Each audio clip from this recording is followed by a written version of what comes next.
अशोक गहलोत और बिहार कांग्रेस प्रभारी कृष्णा अल्लावरू ने तेजस्वी यादव से मुलाकात की और दोनों ने कहा कि महागठबंधन में सब कुछ ठीक ठाक है, लेकिन आज कोई साझा प्रेस कॉन्फ्रेंस नहीं हो सकी। तेजस्वी यादव ने बताया कि कल वो मीडिया से बात करेंगे।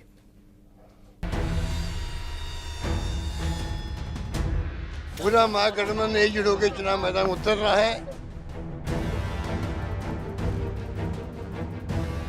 जब स्वार्थ का गठबंधन बनता है तो ये होता है। बिहार विधानसभा चुनाव के नॉमिनेशन की तारीख भी खत्म हो गई, लेकिन महागठबंधन का महाझंझट खत्म होने का नाम ही नहीं ले रहा।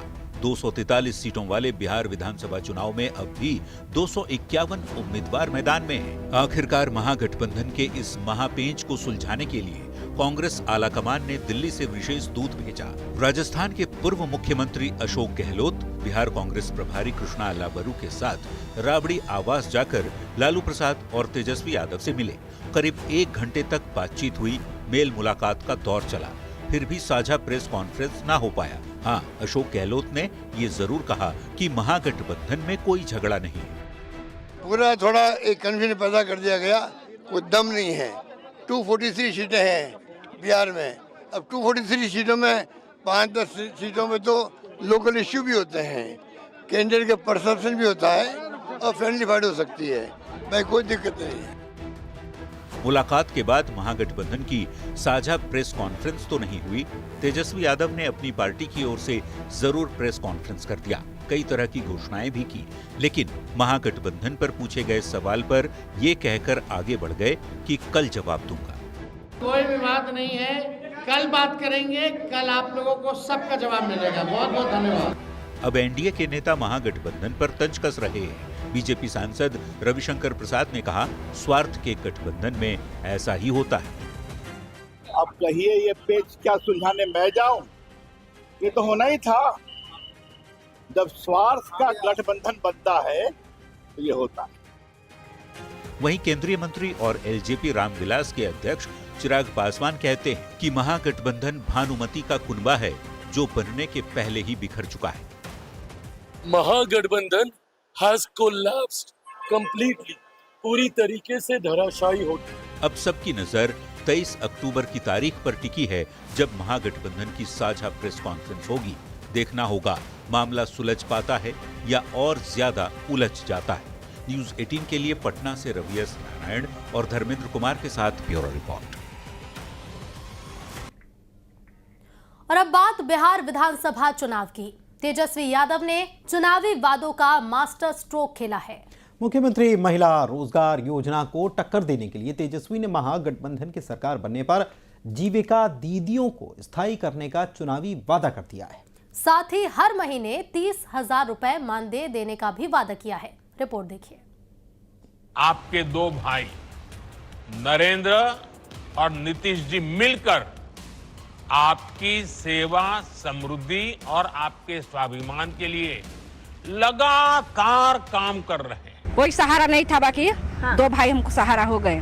30,000 रुपए प्रति माह हमारी सरकार बनने पर उन जीविका सीएम दीदियों को दिया जाएगा। बिहार चुनाव की गेम चेंजर महिला वोटर। करीब 3.5 करोड़ महिला मतदाता ये न सिर्फ संख्या है, बल्कि वो ताकत है जिसके हाथों में बिहार की सत्ता की चाबी है। विधानसभा चुनाव में सत्ताधारी गठबंधन हो या विपक्ष, हर कोई महिलाओं के इस खास वोट बैंक को साधने की जुगत में है। पिछले दिनों पीएम मोदी और सीएम नीतीश ने लगभग 1.25 करोड़ महिलाओं के बैंक खाते में 10-10 हजार रुपए भेजकर सबसे बड़ा मास्टर स्ट्रोक खेला, तो इसकी काट खोजने में विपक्ष को लगभग 1 महीने लग गए। बुधवार को जब तेजस्वी यादव मीडिया के सामने आए तो उन्होंने मुख्यमंत्री महिला रोजगार योजना को टक्कर देने के लिए जीविका दीदियों को स्थायी नौकरी देने का चुनावी ऐलान कर दिया और ये वादा किया कि जीविका दीदियों को हर महीने 30,000 रुपए सैलरी दी जाएगी।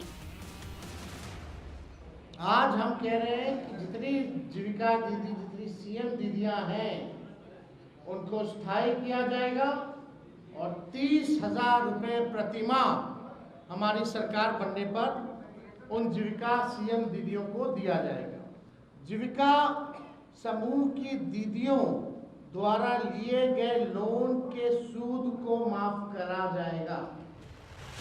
इतना ही नहीं, तेजस्वी ने यह भी वादा किया कि महागठबंधन की सरकार बनी तो जीविका दीदियों के लिए 5 लाख रुपए का बीमा भी कराया जाएगा। मौका बड़ा था, लगे हाथ तेजस्वी ने एनडीए को भी घेरा और नीतीश सरकार में जीविका दीदियों के साथ अन्याय का आरोप लगाया, जिस पर डिप्टी सीएम सम्राट चौधरी और चिराग पासवान ने जबरदस्त पलटवार किया।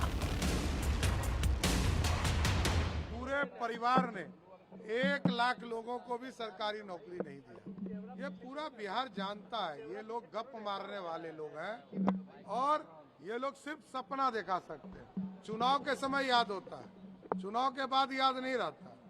ये लोग सिर्फ लूटने के लिए जाने जाते हैं और बिहार को बर्बाद करने के लिए। जो गठबंधन को नहीं संभाल पा रहे, मेरी तो समझ के परे है कि भाई ये लोग कौन सी दुनिया में ये लोग जी रहे हैं। यहाँ पे आज की तारीख में जब दूसरे चरण का नामांकन हो गया है, इस तरीके की बातें करके अपने बिखरे हुए या कोलैप्स गठबंधन के ऊपर जो ये लोग पर्दा डालने का प्रयास कर रहे हैं, हम जब सरकार में आएंगे, हम जब सरकार में आएंगे, हम ये करेंगे, हम वो करेंगे। प्रभु आप आइएगा कैसे सरकार में? महिलाओं को अपने पाले में लाने के लिए योजनाओं के ऐलान और चुनावी वादों की होड़ मच गई है। महिला वोटर्स को लुभाने के लिए तू डाल डाल में पात पात की सियासत हो रही है और उसकी वजह है ये वोटिंग पैटर्न। जब महिलाओं ने जिसे ज्यादा वोट किया उसकी सरकार बनी।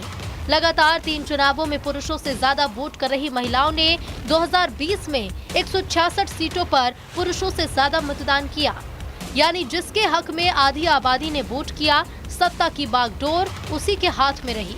ऐसे में देखना होगा कि गेम चेंजर वोट बैंक के लिए तेजस्वी का ये मास्टर स्ट्रोक कितना कारगर साबित होता है। Bureau report, news 18।